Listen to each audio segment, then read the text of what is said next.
Penulis buku tentang kritikan-kritikan Ustadz Yusuf Mansur, tidak goyah dan takut terhadap ancaman yang datang dari Ustadz kondang tersebut. Namun, sebelum lanjut, bisalah kalian tekan tombol subscribe terlebih dahulu, dan nyalakan lonceng notifikasinya, agar kalian tidak setengah-setengah dalam mendengarkan berita. Oke, kalau sudah mari kita lanjut. Dua wartawan senior yakni Sudarso Arif Bakwama dan Heri Muhammad Yusuf akan dilaporkan ke polisi oleh Ustadz Yusuf Mansur atas tuduhan menebar fitnah. Namun kedua penulis buku itu tidak takut atas laporan tersebut, karena mereka yakin apa yang mereka tulis itu berdasarkan fakta-fakta hasil liputan mereka. Tak hanya itu saja, kedua penulis buku ini juga kadang gencar mewawancarai orang-orang yang mengaku menjadi korban investasi yang digalang Ustadz Yusuf Mansur. Sudarso Arif yang merupakan penulis buku sekaligus teman Ustadz Yusuf Mansur mengaku bahwa apa yang dikatakan Yusuf Mansur itu mengandung banyak kebohongan. Semua cerita-ceritanya tentang sedekah itu bohong, tokohnya fiktif. Kalau benar ada, tunjukkan ke saya siapa orangnya, saya akan datang mewawancarai tokoh tersebut. Termasuk cerita di sinetron Tukang Bubur Naik Haji itu tokohnya fiktif, ucap Sudarso sebagaimana dikutip cerita para bintang dalam kanal YouTube Thayyibah Channel, Selasa, tanggal 28 Desember tahun 2021.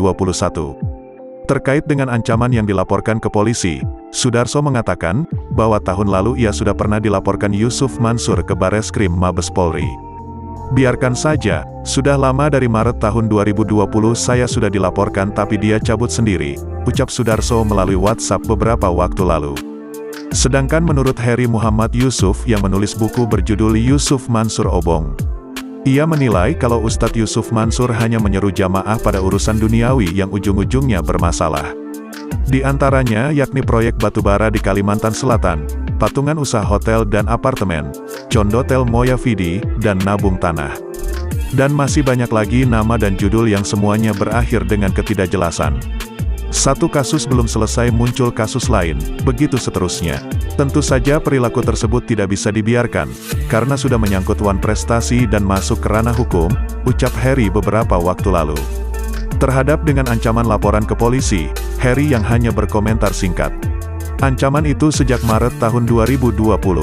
Dari dulu rencananya tapi tidak terjadi, jawab Heri melalui WhatsApp, Senin, tanggal 27 Desember tahun 2021. Sebelumnya, Ustadz Yusuf Mansur memastikan bahwa saat ini ia sedang melakukan istikharah selama 40 hari dengan menggelar yasinan di seluruh pondok pesantren yang diasuhnya, dalam tujuan agar penyebar fitnah mendapat hukuman yang setimpal.